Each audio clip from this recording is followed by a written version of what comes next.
چرته دا رباب دا سندره دا کلتور د امن پیغام ورکوي دې ته بد مه وایه. الله و انا الیه راجعون. کاش چې نن بجلیګر مولوي صاحب ژوندی وي.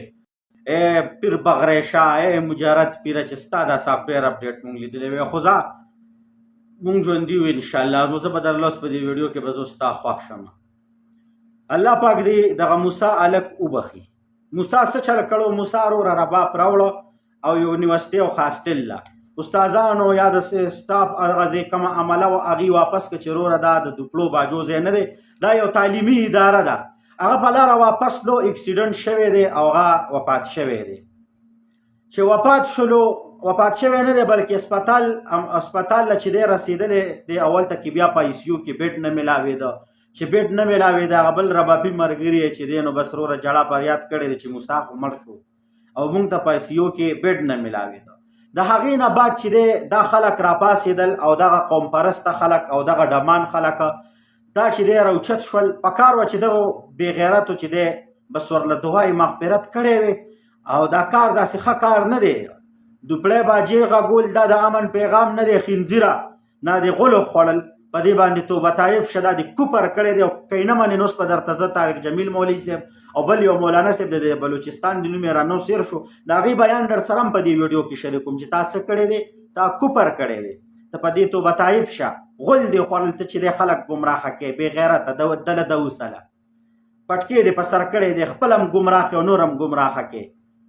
او هغول هم چې دی نو بس ته به اوس یو لوی شیخ الحدیث ځکه شي چې هغو له د هغو چې کومه ګناه ده او په کوم فیلډ کې هغې په کوم دجل کې په کوم ګمراهۍ کې هغې نښتي دي هغې له تا چې دی یو لاره کولو کړله چې دا د امن پیغام د دې کوتک پیغام ورکوي ډمتوب هسې په ذل لګیایي.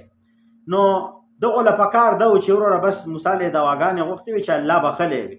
وروره دغه اوس احتجاجونه راوویستل او په فیسبوکو کې که مولا پې داسې کېږي نو رباب داسې ده او په دغسې مولا باندې داسې شروره مولیانو پسې کنځلې شروع کړي. او بیا یو داسې دله مولا را پیدا کړی دی که خدای د کور او ساره وران کړي چې هغه هم چې دی وروره د ډمتوب سپورټ یې وکړه او د علما کرامو مخالفت یې وکړه. ستا دپاره الحمدلله دا هم یو د جهنم یو لاره ده خو الله دې مه بوځه زمونږ ورور یې د سړي زوی شه درته وایي. الله دې اول تا ته هدایت وکړي او بیا دغه افسر افغان دي او دغه نور دم تبلو مبلو باجمارو دوپړي مارو له دې الله تعالی هدایت وکړي. اوس راوتي دي وروره احتجاجونه کوي. که کوم سړي پکې د مولیانو خلاف خوله وازه کړه که نه په الله یقین وکړئ چې دې خوله کې درته ګورې تش امتیاز یو کوم زه ګورې په سوشل میډیا درته موجود یم او راځئ طارق جمیل صاحب هم مورې او دغه بل مولوي صاحب هم مورې چې هغوی د دې ډمتوب په باره کې څه ویلي. چرته دا رباب دا سندره دا کلتور د امن پیغام ورکوي دې ته بد مه وایه. اللہ اعلان کرے گا وہ کہاں ہیں جو دنیا میں گانے نہیں سنتے تھے. اعلان اب تمہاری مرضی ہے کہ تم یہ ڈھول ڈھمکے سن لو یا میرے رب کی جنت کے گیت سن لو، میرے رب کی جنت کا نغمہ اور موسیقی سن لو. اللہ رسول فرمائی غزل اوریدل دا گناه ده، ورته کښېنستل دا فسق دی او سر ښورول خوند ورباندې اخیستل دا کفر دی. کفر سړی کافر کېږي. الله اکبر. استغفر الله استغفر الله استغفر الله. او دا خنزیر دا جعلي پیر پټکې په سر چې دی ګانو ته سر وخي دنه وختي ایمان تلی دی. دی بې غیرته له تجدید ایمان پکار دی. افسر افغان دیم چې دی وروره ډم طبقه خلک دی دا هم ورسره دا مولا و دا لال ډم شو. خدای د کور او ساره وران که د مولیانو په مخالفت کې ته د ایمان نه خلاص شوې ته خپل تجدید ایمان وکړه. او زه د معاشرې ته هم ویم د خلکو ته هم ویم که تاسو وایئ چې ټنګ ټکور او رباب چې دی دا امن پیغام ورکوي بیا کتاب څه شی شو. زما عقیده دا زما ایمان دا دی چې زما دین اسلام دا چې دی دا د امن درس ورکوي. زما قرآن د امن درس ورکوي. ټنګ ټکور چې دی دا د بېغیرتۍ او د فحاشۍ د ټولو نه لومبې بنیاد چې دی دا دی. وروره رخازه ځان له چې دی خپل آخرت یې مه تباه کوئ. موسیقي هېڅ قسم ته د روح غذا نه ده. د روح غذا کلمات اورېدل چې دی دا د روح غذا دی. تاسو د شیخ سدی صاحب تلاوت ولګوئ چې د روح غذا پکې نه وه نو زه مجرم یم. خو چې تاسو وروره دلته کې کرن خان او دغه اورئ او دې ته د روح غذا وایي دې ته د امن دغه وایي او تاسو په مړي باندې چې دی ډول سورنا غږوئ نو ده ته هم ویم او تاسو پښتنو ته هم ویم بیا چې دی چې تاسو مردارېږئ یا پلار نیکه مردارېږي نو بیا په هغه پسې دوپړې باجې غږوئ. اول چې تپوس وکړې وایي چې مړ شوی قرآن در پسې راواخلو او که دوپړې در پسې وه خو چې هغه درله څه جواب ورکوي.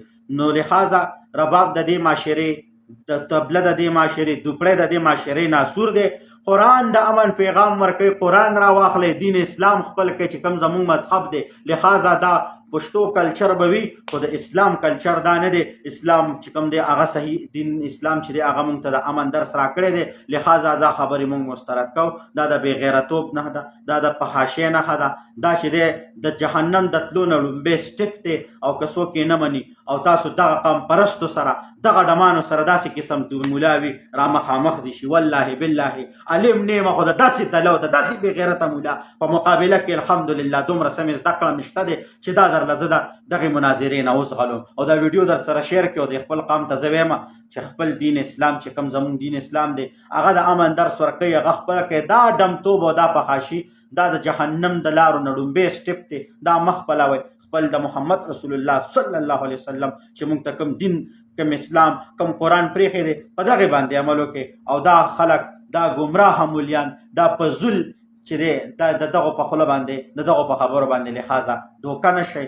مونږ چې دی مونږ له الله پاک یو ډېر ښکلی او د داسې ښکلي پیغمبر امتیان پیدا کړو چې زمونږ په هغې فخر دی. څوک په ډمتوب فخر کوي، هغو ته خپل ډمتوب مبارک. زه په ملا فخر کوم، په ملا ویاړ کوم، ما ته د ملا مبارک شي. تا ته خپل ډمتوب مبارک او ما ته چې دی د نبي علیه السلام نه پاتې شوي دین مبارک. والسلام.